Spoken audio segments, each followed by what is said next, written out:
If you're in the market for a large SUV and the Porsche Cayenne specifically, then chances are that you know what it is you want. So this is not going to be a review that tells you what's wrong with this car. I don't pretend to particularly get SUVs. My own car, Porsche Panamera, is a good deal lower to the ground than these things, but there is a lot to commend this car.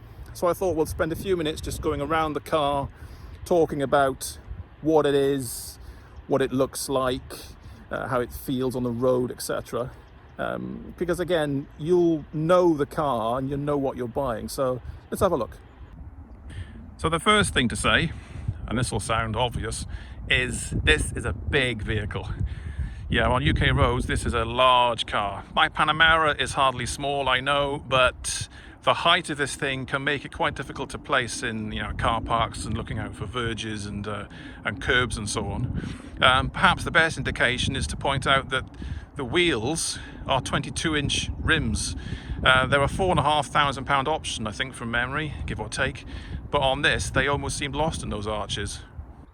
It's not, to be fair, an unattractive design.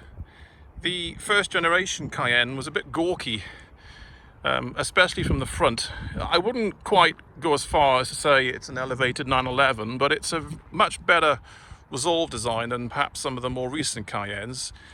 Those cars even looked a little bit, dare I say it, Korean.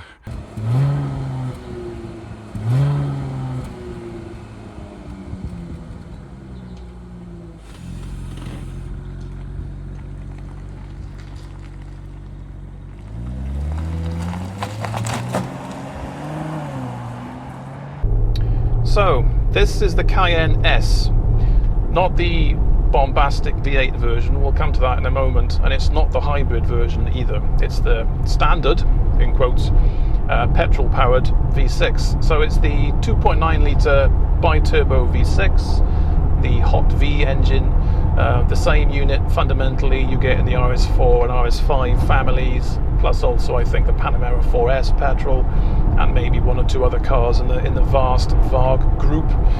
It's a lovely unit, actually. I do like this engine. It's 440 horsepower in this iteration, and 405 foot-pounds of torque. And yeah, in this installation, it's better than the V8 in my opinion. That might be slightly controversial. The V8 just is too bombastic. It's too brutal. The engine note isn't quite there also for me for a V8, whereas this V6 unit, in all the cars I've tried it in, Audi and Porsche, it's more melodic somehow. There's less bass and more treble. There's a lovely timbre to its exhaust note. This is on the standard exhaust with the sport tailpipes, not the full-blown sports exhaust, but even so, this, yeah, it just sounds lighter and not quite as heavy sounding as the V8. So yeah, I prefer this unit. It's not terribly economical, mind you. If you can afford £92,000 for this particular car spec, I don't think that 18 mpg is going to concern you too much, so we'll brush over the fuel economy. You get 440 horsepower, as I mentioned earlier, and that's enough to push you to 60 in 5.2 seconds. And onto a top speed of 165 miles per hour, so it's not wanting for go. And I guess that's the point, really. If you need the V8, something must be wrong. This car is more than fast enough for at least British roads. It's, you don't need to go any quicker than this. In terms of ride and handling, I'm not going to criticize SUVs, for the weight and the height and the size. Again, if this is the kind of car you're looking at, you don't particularly care about that kind of stuff. What I would say is this copes admirably, given its size and weight. The rear tyres are 315/30s on 22-inch rims.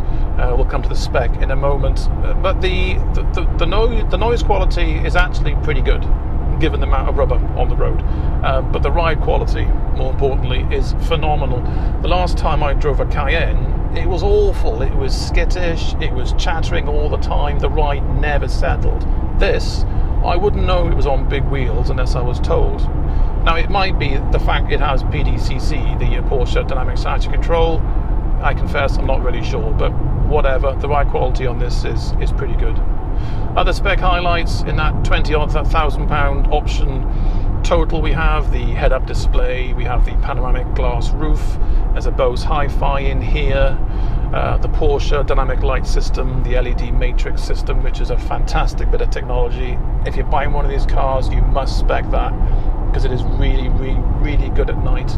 So yes, all told, this car inflates the standard 70 grand tag to 92,250, which is a lot of money, even with, you know, sports chrono and a drive mode controller. It's a lot of money. It doesn't quite feel, not quite feel like a 92 grand interior, but maybe cars have moved on a little bit nowadays, and this is what a 90 grand interior feels like. But to me, I'd expect something slightly more. We have the black panel display, of course, down by the gear shifter, heated seats, and the aircon controls either side of that shifter. They do attract the dirt, something chronic, but quick wipe with a cloth and it's all gone. So again, I don't think we'll concern ourselves too much with that on this occasion. There are two dynamic traits I will call out, though, for this car in terms of the way it drives. The first one is the brakes. He says, slowing down gently. The brake pedal, yeah, seems to be very over servoed. You press the brakes, and if you're not careful, the car will stand on its nose. So the brakes are very, very sharp. Incredibly powerful feeling when you first go for that, you know, that brake application. But again, I think that's something you'll just get used to. The other one you'd probably get used to is the steering. There seems to be a little bit of stiction in the steering, if that makes sense. It's not resistance per se. What I would say is the car seems to dive for the inside line. It seems to head for the...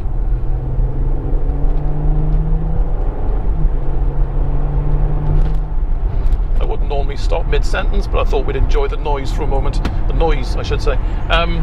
Yeah, it tends to head for the inside line for some strange reason, almost like it's tram lining. But again, I think you'd probably get used to it. You seem to need to hold the car together through the steering. That's the best way of describing it. Given the sheer size and weight of this, it does cope admirably. Once again, guys, thanks for watching. Please like and subscribe. Post your comments below. I will try and answer all of them as soon as I can, and we'll see you again next time. Cheers!